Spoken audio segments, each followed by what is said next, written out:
How to back up your WhatsApp chats to Google Drive. Creating regular backups helps protect your messages, photos, videos, and other media, making it easy to restore everything if you switch phones or reinstall WhatsApp. To get started, open WhatsApp and tap the three-dot menu in the top right corner. Then select Settings. Next, tap Chats and choose Chat Backup. Here, tap Back Up to your Google account and select how often you want WhatsApp to create backups. Then choose the Google account you'd like to use. If you haven't added one yet, follow the prompts to sign in. You can also choose whether to back up using Wi-Fi only or Wi-Fi and mobile data.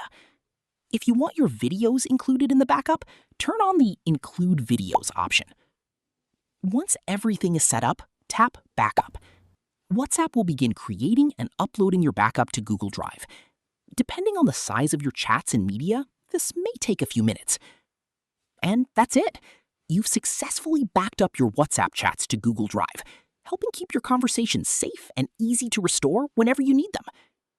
If you found this tutorial helpful, don't forget to leave a like, subscribe to the channel, and turn on notifications for more quick and easy WhatsApp tutorials. Thanks for watching, and I'll see you in the next video.